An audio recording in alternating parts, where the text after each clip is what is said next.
ছিল করব জিয়ারাত নবীজি রওজা কাদি উম্মতে কাদে মুমিন আর কাদে মুমিনা। আচ্ছা, কেউ যদি আপনাদেরকে জিজ্ঞাসা করে যে বদরের ময়দানে সর্বপ্রথম যুদ্ধের ময়দানে আল্লাহ রাসূল কার কার সেনাপতি হিসাবে কজনকে পাঠিয়েছিল, সর্বপ্রথম যুদ্ধের ময়দানে নেমেছিল কে কে এবং কজন, তাদের নাম কি? এইগুলো জানার দরকার আছে না নাই? যে বদরের যুদ্ধে সর্বপ্রথম কজন গিয়েছিল মাঠে? কাফেরদের ভিতরে হাজার হাজার সৈন্য, রাসূলুল্লাহর তরফ থেকে গেল 3 জন। কজন? একটু বলেন কজন? 3 জন। কাফেরদের তরফ থেকে আসলো কজন? 3 জন। আল্লাহু আকবার, আল্লাহু আকবার। রাসূলুল্লাহ সাহাবীদের ভিতরে যে 3 জন গেছে, কাফেরদের ভিতর থেকে 3 জন এসেছে। বলছে ওরা 3 জন এসেছে তো তোমরা 3 জন যাও। আবু জাহেলের লোক আসলো 3 জন, আর রাসূলুল্লাহর লোক কজন? একবারই বল, মুখে বল শিখেলে 3 জন। এখন কাফের 3টে এসে বলছে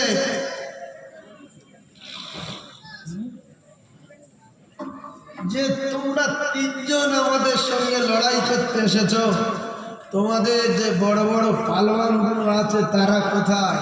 দেখো। মানে ওদের ইচ্ছা যে আজকে সব খেয়ে নেবে। মাত্র 313 জন, হাজার হাজার কাফের। এদের কাছে অস্ত্র নাই, ছুরি নাই, তরবারি নাই, কত মাল খাবার নাই। ওরা একেবারে সুসজ্জিত অবস্থায় এসেছে, একেবারে সব লাইন অস্ত্র শস্ত্র সহ সব একেবারে এসেছে। বলছে আরে মস্তানগুলো পাঠাও। কেতাবে লেখা আছে রাসূল প্রথমবারে যাকে পাঠিয়েছিলেন তিনি হলেন হযরত আলী কাররামাল্লাহু ওয়াজহাহু। জোরে বলেন, জোরে বলেন। হযরত আলী বলছে মস্তানগুলো পাঠাও। তা হযরত আলী বলছে ঠিক আছে, মস্তান তো আছে আর আসবে, তো আমি এসছি। আর আরেকটা পালোয়ান আল্লাহ রাসূল হযরত আলীর সঙ্গে পাঠিয়েছিলেন, তিনি হলেন হযরত হামজা রাদিয়াল্লাহু তাআলা আনহু। জোরে বলেন। এরা পৃথিবীর ক নম্বর পালোয়ান? 1 নম্বর। তো বলছে তোমাদের মস্তানগুলো কই? কারা জিজ্ঞাসা করছে? উতবা, সাইবা, ওয়ালিদ। আর রাসূলুল্লাহর পক্ষে 3 জন গেলেন। একজন হলো শের খোদা, আল্লাহ হযরত আলী কাররামাল্লাহু ওয়াজহাহু। রাসূল বলেন আলী, বদরের ময়দানে আমি তোমাকে প্রথম নিযুক্ত করলাম, রওনা হও। জোরে বলেন, আরো জোরে বলেন। দ্বিতীয় আমার আপন চাচা হযরত হামজা রাদিয়াল্লাহু তাআলা। তৃতীয় নম্বর আমার প্রাণ সাহাবী আবু উবাইদা রাদিয়াল্লাহু তাআলা, রওনা হও। এরা 3 জন বদরের ময়দানে হাজার হাজার কাফেরদের দিকে তাকিয়ে আছে। এবারে কাফেররা বলছে 3টে মোল্লা ছুটকে মোল্লা, ওদের জন্য আমরা সবাই যাব। ওদের 3টে পালোয়ান, 3টে পালোয়ান হলো বিখ্যাত পালোয়ান, ওদের পাঠিয়ে দিল যে যাও। ওরা 3 জন আসলেন। আসার পরে উতবা, নাম মনে করে রাখেন, উতবা, সাইবা, ওয়ালিদ, এই 3 জনে এসে বলছে যে তোমরা তো সামান্য ছুটকে, তোমরা তো আমাদের শত্রু না, আর তোমরা বা কেন এখানে এসেছো? তোমরা চলে যাও, তোমাদের ভিতরে সেই পালোয়ান যারা আছে তাদের পাঠিয়ে দাও। কিতাবে লেখা আছে রাসূলুল্লাহ সাহাবী আলী কাররামাল্লাহু ওয়াজহাহু, মা ফাতিমার স্বামী হাসান হুসাইনের আব্বা জান শের খোদা আলী, মারিফাতের সবচেয়ে পৃথিবীর জমিনে 1 নম্বর পীর, আর 1 নম্বর পীর, আর পৃথিবীর সবচেয়ে বড় বীর। সঙ্গে সঙ্গে 3 জনের সঙ্গে লড়াই হলো। ওলিদের সঙ্গে আলী কাররামাল্লাহু ওয়াজহাহুর লড়াই হলো। তো মুহূর্তের মধ্যে কার ধর কার মাথা মাথা কোথায় গেল, তিনজনের জাহান্নামে টিকিট দিয়ে দিল। হাদিস শরীফ এসছে, হযরত উবাইদা রাদিয়াল্লাহু তাআলা এক কাফের আঘাত করেছিল, আঘাত করলে সেই কাফের আঘাতে হযরত উবাইদা রাদিয়াল্লাহু তাআলা ওই জায়গায় একজনকে জাহান্নামে পাঠিয়ে দিয়ে ওই জায়গায় শাহাদাত বরণ করলেন। হযরত আলী কাররামাল্লাহু ওয়াজহাহু, হযরত হামজা রাদিয়াল্লাহু তাআলা বদরের ময়দানে 17ই রমজানে কাফেরদের চিহ্ন বিচ্ছিন্ন করে দিল। একদিন পর তখন বলল যে একজন করে গেলে মুসলমানদের কাছে পারা যাবে না, আমরা সবাই একসঙ্গে যাব, যে কটা আছে ধরে মেরে নেব। অল্প কটা, 300 আর কোথায় হাজারের বেশি। তো এবারে ওরা সব ঝাঁপ মেরে আসছে। ঝাঁপ মেরে যখন আসছে, এদিক থেকে রাসূলুল্লাহ ইশারা করলেন, তোমরাও যাও, আল্লাহর ফেরেশতারা আছে, ভয় করে না, চলো। সুবহানাল্লাহ বলে, তোমাদের সাহায্য করবে আল্লাহ, আসমান থেকে ফেরেশতা পাঠাবে, কত রাত্রে আমার কাছে খবর আছে, চলো। তো ওই মারির আওয়াজ দেখে এক সাহাবী দৌড় মারলো, ইয়া রাসূলুল্লাহ, শুধু আওয়াজ শুনছি, হাই দিও, মারিয়ে চলো। আর চাবুক মারছে, লোক ভেমরি খেয়ে পড়ছে, ছটফট করে মরে যাচ্ছে, কিন্তু আমি কারুর দেখতে পাচ্ছি না, এগুলো কারা? রাসূল বললেন, তুমি যে আওয়াজ শুনছো সত্য, ঘোড়ার পায়ে শব্দ শুনছো সত্য, সত্য, চাবুক মারার আওয়াজ শুনছো সত্য, আর লোক পড়ে আছে, মারির দাগ শরীরে ছটফট করে মরে যাচ্ছে সত্য। এগুলো আল্লাহ পাকের ফেরেশতা পাঠিয়েছে। আল্লাহ জোরে বলুন সুবহানাল্লাহ, আরো জোরে বলে। মুসলমানের সবচেয়ে বড় হাতিয়ারের নাম দোয়া। প্রত্যেকটা মুসিবতে, প্রত্যেকটা সমস্যায়, প্রত্যেকটা বিপদে দোয়া চাইব কার কাছে? আল্লাহর কসম, আমরা যদি আল্লাহর সাহায্য চাই, আল্লাহ সাহায্য করবেন। আল্লাহর কাছে দোয়া চাই, আল্লাহ দোয়া কবুল করবেন। আল্লাহ সাহায্য করার জন্য আমাদের জন্য রেডি হয়ে আছে। শুধু আমরা আল্লাহকে বিশ্বাস করি না, মসজিদে যাই না, সাহায্য চাই না, শুধু নিজের ক্ষমতা আছে বলে, 5-6টা ভাই আছে বলে, 8-10টা ছেলে আছে বলে, বংশটু ভারী আছে বলে সেই সামনে চলাফেরা করি। আল্লাহর কাছে গেলে আল্লাহ ওই 100 ভাই যদি একদিকে থাকে, একটা ফকির যদি একদিকে থাকে, ফকিরের সঙ্গে যদি আল্লাহ থাকে, ফকিরের পাওয়ারের পাল্লা ভারী, ফকিরের পাওয়ারের পাল্লা ভারী। আল্লাহ পাক বলতে, কাফেররা যত থাক, আমার মদদ যদি থাকে, ও পৃথিবী একদিকে থাকলে আমার দোস্তর সাহাবীরা পৃথিবীর 1 নাম্বার হয়ে যাবে। জোরে বলুন সুবহানাল্লাহ, আরো জোরে বলেন। একবার কলেমা পড়েন, লা ইলাহা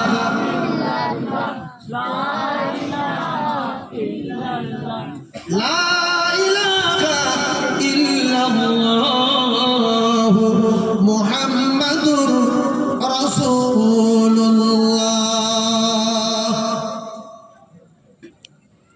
চাঁদ বলো কি বলো, আরে ये क्या দিয়েছো, লালটা দিয়েছো?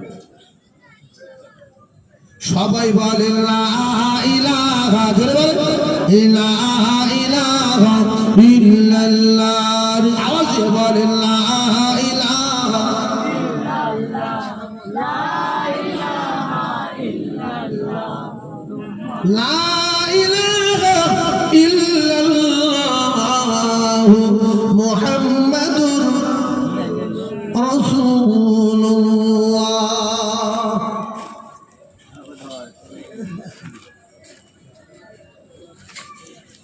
তাহলে বদরে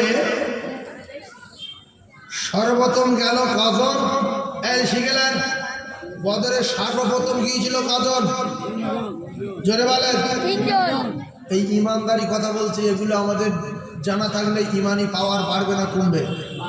এই কথাগুলো যখন আমাদের মনে উঠবে বদরের কথা, তখন আমাদের গার রক্ত ফুটবে যে সেই মুসলমান আমরা। মাথায় রাখে 3 জন। একজনের নাম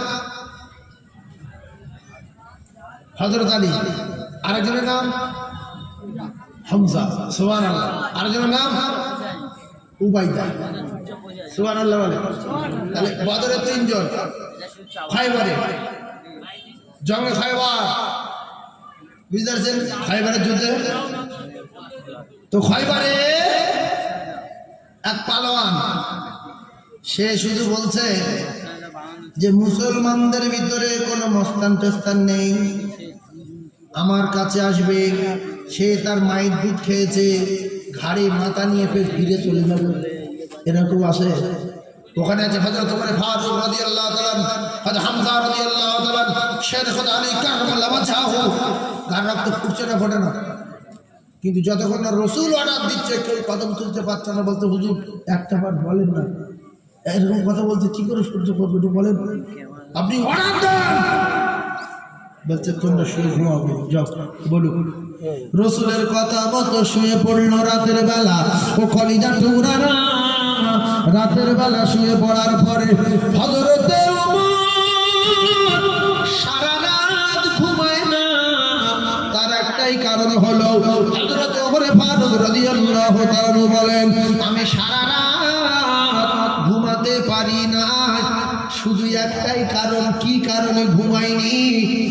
এই জন্য ঘুমাতে পারিনি, হযরত আলী কাররামাল্লাহু ওয়াজহাহু চোখ উঠেছিল তাঁবুর ভিতরে খয়বারে, জঙ্গে খয়বারে, মনে রাখেন খয়বারে চোখ উঠেছিল তাঁবুর ভিতরে, চোখ খুলে গিয়েছিল, তাকাতে পারছিল না। সাহাবায়ে কেরামদের ভয় ছিল, সন্দেহ ছিল যে আমাদের কারুর সেনাপতি রাসূলুল্লাহ করবে না, এটা আমাদের বিশ্বাস হযরত আলী করবে। হযরত আলী যেহেতু চোখ উঠে ভুলে গেছে, তাকাতে পারছে না, হযরত ওমর বলেন আমার দৃঢ় বিশ্বাস সকালবেলা সেনাপতি আমার করবে, এই খুশিতে আমি সারা রাত ঘুমাইনি। সুবহানাল্লাহ বলতে পারেন? সুবহানাল্লাহ।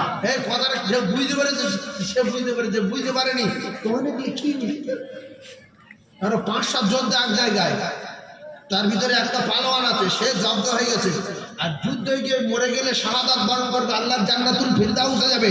হযরতে ওমর বলছে যে আলী যখন চোখ উঠলো তখন আমি সারা রাত ঘুমনি, শুধু ছুটছি, আল্লাহ সকাল হলে নবী আমার সেনাপতি করবে। আলী অসুস্থ, সকালবেলা আলী বাদে সবাই চলে গেলেন রাসূলুল্লাহর কাছে। রাসূল বললেন বাবারা আমার আলী কোথায়? কিতাবে লেখা। সাহাবায়ে কেরামেরা বললেন ইয়া রাসূলুল্লাহ, ইয়া হাবিবুল্লাহ, আলী চোখ উঠেছে, চোখ ফুলে গেছে, তাকাতে পারে না, তাঁবুর ভিতরে রয়েছে। এখন রাসূলুল্লাহ তো পৃথিবীর 1 নাম্বার ডাক্তার, নবী কয় নাম্বার ডাক্তার? 1 নাম্বার। রাসূল বললেন আলীকে ডেকে নিয়ে এসো, যাও। হযরত আলীকে সাহাবায়ে কেরাম ধরে আনলেন।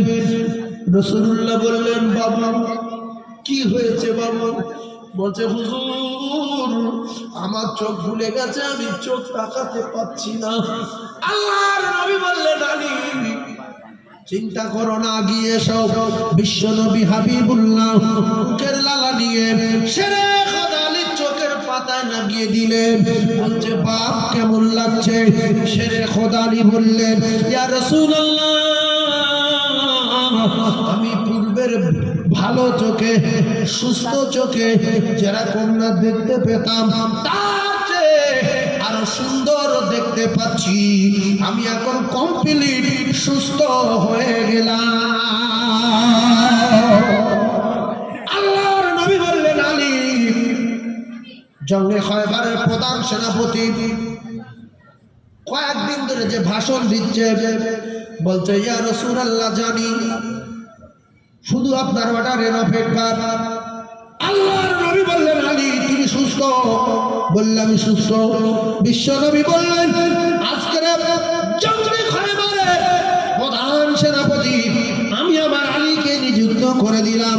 আলী জুলফিকার ওঠা, জোরে বলুন, আরো জোরে বলুন।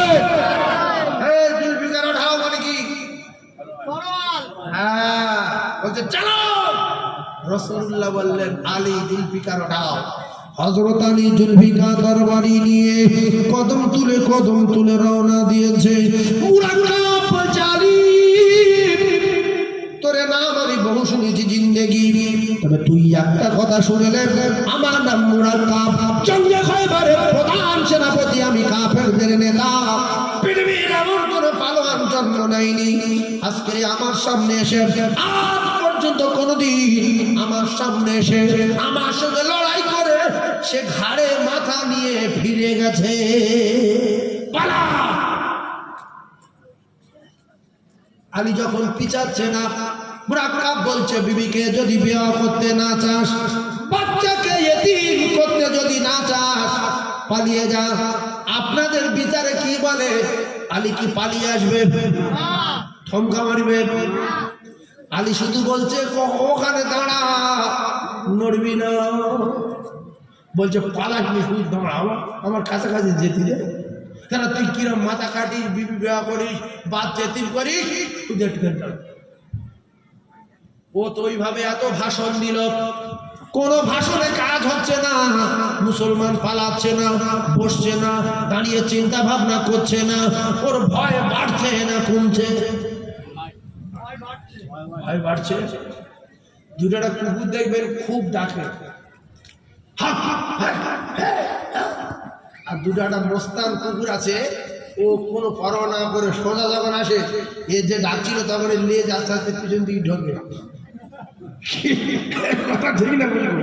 হ্যাঁ, বিশাল মস্তান দেখাচ্ছিল, দেখছে যে তো দাঁড়াচ্ছে না, ও কাছাকাছি গিয়ে হযরত আলী কাররামাল্লাহু ওয়াজহাহু বললেন, হযরত আলী কাররামাল্লাহু ওয়াজহাহু বললেন, কাছাকাছি গিয়ে মুরাক্কাব একটা কথা শুনেলেন।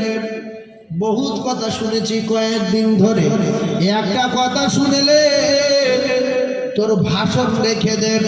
তোর মতো একটা চুটকে কাফের মারার জন্য আল্লাহ পাক আমার পৃথিবীর জমিনে পাঠায় না, সারা পৃথিবীর সমস্ত কাফের বেঈমানদের বিরুদ্ধে আমার আল্লাহ আমার বাঘ বানিয়েছে।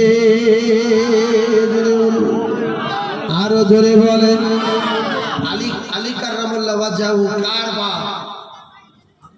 আল্লাহর বাপ, শের খোদা আলী, আল্লাহর পাঠানো বাপ। বাঘ বলছে তোর একার কি মারবো, পুরো টোটাল পৃথিবীর যত বেঈমান আছে সমস্ত বেঈমানদের বিরুদ্ধে আল্লাহ পাক আমার বাঘ বানিয়েছে।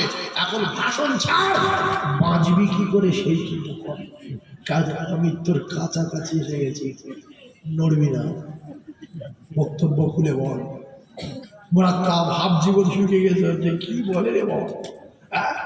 তো বলছে মুরাক্কাব বলছে তাহলে মারো। রাসূলুল্লাহ সাহাবী শের খোদা আলী বললেন না, এটা রাসূলের সাহাবীদের নীতি না, যাবো আর মারবো। তোমার এত আশা, এত ভরসা, মাথা কেটে দেবে, উড়িয়ে দেবে, ধ্বংস করে দেবে, পঙ্গু করে দেবে, তোমার আশাটা মিটিয়ে দাও, মারো, আমাকে মারো। হযরত আলী বললেন নবীর সাহাবারা কারো আগে মারে না, আগে হাত ছোটায় না, আগে একটু মার খায়, তারপরে ঝাঁঝরা করে দেয়। বলে রেডি হবে। কিতাবে লেখা হযরত আলীর মারছে মুরাক্কাব, তরবারি পর তরবারি, তরবারি পর তরবারি, আঘাতের পর আঘাত। হযরত আলীর একটা লোমে স্পর্শ করতে পারিনি। শেরে খোদা আলীর হাতে ঢাল ছিল, ওই ঢাল দিয়ে সমস্ত কৌশল দিয়ে মুরাক্কাবের তরবারির আঘাতগুলো আটকেছেন। ও কলিজার টুকরারা, যুবকেরা, জওয়ানেরা, কিতাবে লেখা হযরত আলীর তরবারির অস্তিত্ব ছিল না, ছিন্ন বিচ্ছিন্ন হয়ে গিয়েছিল। এত জোরে জোরে তরবারি চালিয়েছিল, এত জোরে জোরে আঘাত করেছিল, তরবারি কুঁদে যাওয়ার পরে শেরে খোদা আলী কাররামাল্লাহু ওয়াজহাহু বললেন মুরাক্কাব বহুত মেরেছ, এইবারে আমার পালা, রেডি হও। পৃথিবীর ক নম্বর পালোয়ান? এক নম্বর। কিতাবে লেখা আছে জুলফিকার তরবারি, মাথায় দুটো ভাগ, মাথায় কি দুটো ভাগ, এর দুটো ভাগ, ওই তরবারি নিয়ে একটা মাথায় মেরেছে, মাথা সোজা কেটে সোজা চলে এসে মুরাক্কাবের দুই টুকরা হয়ে দুই পারে পড়ে গেল। হযরত আলী তরবারি মাটির ভিতরে মুঠো পর্যন্ত ঢুকে গেছে। জোরে বলুন।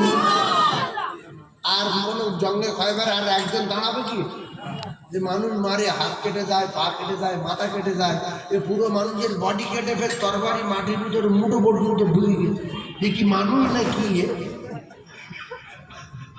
বলে সব কটা দৌড় মেরেছে, যে কটা ছিল খয়বারে সব দৌড় মেরে, যে মেরে ফেলে দেবে কি বলে দৌড় মেরে। ওই লালটা নিয়ে যাও, লালটা নিয়ে আসো। ইস, যাও